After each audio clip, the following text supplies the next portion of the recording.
একবার স্ত্রী সবাস করার পর ফ্রেশ না হয়ে আবার মিলিত হলে কি গুনাহ হবে? খাওয়ার সময় ছেলেদের গোপে পানি বা খাবার লাগলে তাকে হারাম হবে? দাঁত আঁকাবাঁকা সোজা করা যাবে কিনা? স্ত্রী মারা গেলে স্বামী গোসল করাতে পারবে? আর কি করণীয় আছে স্বামীর জন্য? নারীরা উচ্চ আওয়াজে কোরআন তেলাওয়াত করতে পারবেন কি না? যাদের অল্প দাড়ি তাদের চাপ দাড়ি উঠানোর জন্য কি ঔষধ ব্যবহার করা যাবে? টয়লেটে থাকা অবস্থায় যদি আজান শুরু হয় তখন কি আজান উত্তর দিতে পারি? টাক মাথায় চুল লাগানো যাবে কিনা? মাঝে মাঝে প্রস্রাবের পর পিচ্ছিল তরল জাতীয় কিছু গেলে কি শরীর বা কাপড় নাপাক হবে? মহিলারা যদি অজু করা অবস্থায় কোনো পুরুষ দেখে ফেলে তাহলে কি অজু থাকবে? বাজনা ছাড়া নুপুর পরা যাবে কিনা? হাতে তালি দেওয়া কি জায়েজ আছে? অনেকে বলে হারাম। এটা ইসলামের বিধান কি? কন্যা সন্তানকে কত বছর বয়স পর্যন্ত মায়ের বুকের দুধ পান করানো জায়েজ আছে? মেয়েদের কি পশু পাখি জবাই করা জায়েজ আছে? চলি আমরা প্রশ্ন উত্তর দেওয়ার পর্বে। এমনি বাপ্পি জানতে চেয়েছেন, আমি টয়লেটে থাকা অবস্থায় যদি আজান শুরু হয় তখন কি আজান উত্তর দিতে পারি? না ভাই, আপনি অপেক্ষা করবেন, বের হয়ে আজান উত্তর দিয়ে দিবেন। জহিরুদ্দিন মোহাম্মদ বাবর জানতে চেয়েছেন, হাতে তালি দেওয়া কি জায়েজ আছে? অনেকে বলে হারাম। এটা ইসলামের বিধান কি? হাতে তালি দেওয়া এটাকে হারাম বলার সরাসরি কোনো সুযোগ নেই, তবে অবাক করা কোনো কিছু, ভালো কিছু দেখলে মুখে সুবহানাল্লাহ বলা, আশ্চর্য হলে সুবহানাল্লাহ বলা, মাশাআল্লাহ বলা, এটা হলো সুন্নাহ, হাতে তালি নয়।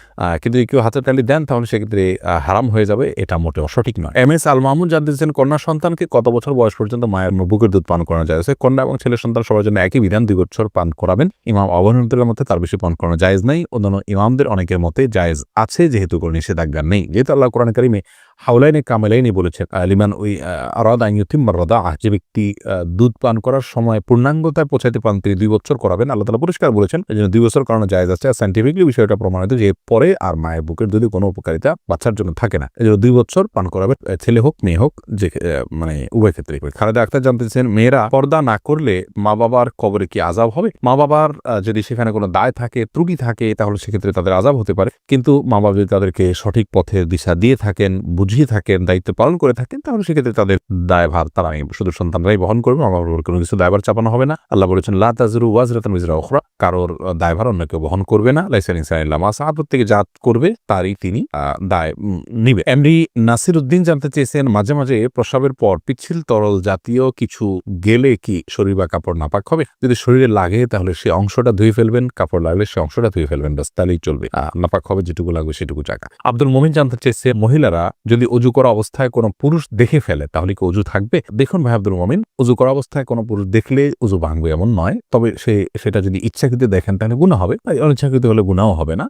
কিন্তু এই দেখার সাথে অজু ভাঙার কোনো সম্পর্ক না, অজু থাকবে ইনশাআল্লাহ। এসেছে হেলাল খান জানতে চেয়েছেন, অজু করার সময় দাঁত থেকে রক্ত বের হলে কি অজু হবে? দাঁত থেকে যদি রক্ত বেশি বের হয়ে যায়, বের হতে থাকে, যার ফলে আপনার থুথু লাল হয়ে যায় এবং লালচে ভাব বেশি থাকে থুতুর মধ্যে, তাহলে সেক্ষেত্রে আপনার অজু হবে না। আর যদি লালচে ভাব কম থাকে, হালকা হলুদ হয়, তাহলে সেক্ষেত্রে অজু হয়ে যাবে। আমান্না ইসলাম সেতু আপনি জানতে চেয়েছেন, মেয়েদের কি পশু পাখি জবাই করা জায়েজ আছে? বোন, অবশ্যই জায়েজ আছে।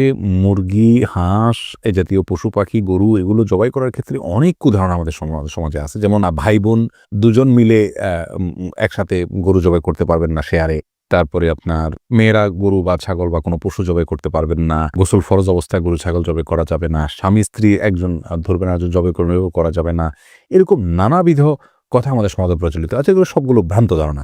ছেলেরা যেমন জবাই করতে পারবেন, মেয়েরাও কিন্তু সেভাবে আপনার জবাই করতে পারবেন, কোনো অসুবিধা নেই। জবের যে শর্ত আছে, বিসমিল্লাহ আল্লাহু আকবার বলে জবাই করে ফেলেন। রবিউল ইসলাম জানতে চেয়েছে, কোনো কিছুতে পা লাগলে সালাম করা কি জায়েজ? না ভাই, কোনো কিছুতে পাও লাগলে সেখানে হাত দিয়ে সালাম করতে হবে। হাত দিয়ে যদি সালাম হয় না, পা শুয়ে এটাকে সম্মান করে কোনো কথা নেই। কিন্তু আমাদের সমাজ যেহেতু পাও লাগাটাকে অসম্মান মনে করা হয়, এটা ওরফ, আর ওরফের একটা এতেবার এবং গ্রহণযোগ্যতা ইসলামী শরীয়তে আছে, যার কারণে কারোর গায়ে পাও লাগলে সেটা লাথি দেওয়ার সাথে কিছুটা সাদৃশ্যপূর্ণ হওয়ার কারণে আমাদের সমাজ এটাকে দূষণীয় মনে করে। আরবেনরা দূষণীয় মনে করে না, তারা জন্য পাওয়া লাগলেও এটাকে কিছু মনে করে না। তো আমাদের সমাজে যদি দূষণীয় মনে করা হয়, সেহেতু যার গায়ে পাওয়া লেগেছে তাকে যদি আপনি একটু টাচ করে আপনি আসলে পাওয়া লাগাতে চাননি, হাত লাগাতে চেয়েছেন অথবা অশ্রদ্ধা করতে চান, এটা বোঝাতে চান, তাহলে সেটা ঠিক আছে, এটাতে দোষের কিছু নেই। তবে এর মানে এই নয় যে তাকে আপনি সালাম দিবেন। ভাই রাশেদুল ইসলাম রুবেল আপনি জানতে চেয়েছেন, টাক মাথায় চুল লাগানো যাবে কিনা, এ ব্যাপারে ইসলামের কোনো বিধিনিষেধ আছে কিনা? ভাই রাশেদ, টাক মাথায় চুল, আলগা চুল লাগানোর ব্যাপারটি একজন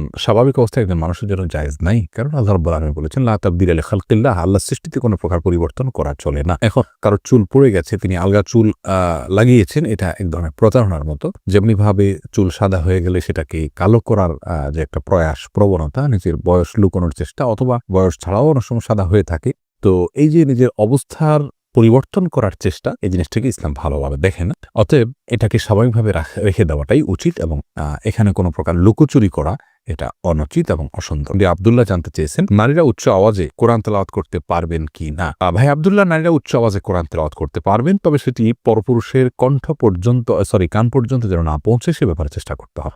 নিজের বাসায় করতে পারেন, নিজের ঠিকানায় করতে পারেন। নিজের ঠিকানায় যদি বাসায় যদি দেবর থাকে, অন্য কেউ থাকেন, তাহলে তাদের কান পর্যন্ত যেন আওয়াজটি না যায় সে ব্যাপারে তাকে সচেতন থাকতে হবে। কারণ কোরআন তেলাওয়াতের ক্ষেত্রে কণ্ঠের মধ্যে কোমলতা সৃষ্টি করতে হয়, সৌন্দর্য সৃষ্টি করে তেলাওয়াত করা হলো তেলাওয়াতের আদব। আর সে আদব রক্ষা করতে গিয়ে যদি তিনি কোমল কণ্ঠে সুন্দর কণ্ঠে পড়তে যাবেন, সেটি পরপুরুষের মনের মধ্যে বাজে চিন্তা আসার কারণ হতে পারে। সেই জায়গা থেকে তিনি জোরে পড়বেন যদি একাকী থাকেন বা কেউ না শুনে।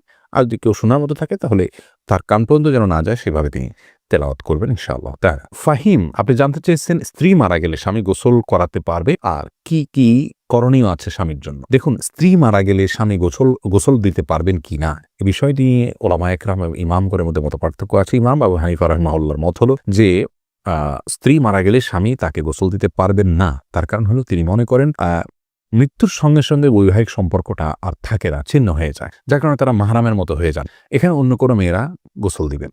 যদিও অন্য ইমামদের অনেকেরই মত হলো যে না, বৈবাহিক সম্পর্ক মৃত্যুর মাধ্যমে ভেঙে যায় না, বরং বৈবাহিক সম্পর্ক তালাক না দিলে সেটি কিয়ামত পর্যন্ত বরং চিরকালের জন্য অনন্তসীমকালের জন্যই সম্পর্কটা হয়ে যায়। যার কারণে তাদের দৃষ্টিকোণ হলো যে স্বামী তার স্ত্রীকে গোসল দিতে পারবেন, স্ত্রী তার স্বামীকে গোসল দিতে পারবেন। তো এক্ষেত্রে যদি ভিন্ন কোনো ভালো মহিলা থাকেন যিনি গোসল দিতে পারেন সেটা ভালো, এবং এক্ষেত্রে কোনো অসুবিধা নেই। মাহফুজ মুন্না, আপনি জানতে চেয়েছেন খাওয়ার সময় ছেলেদের গোপে পানি বা খাবার লাগলে তাকে হারাম হবে না।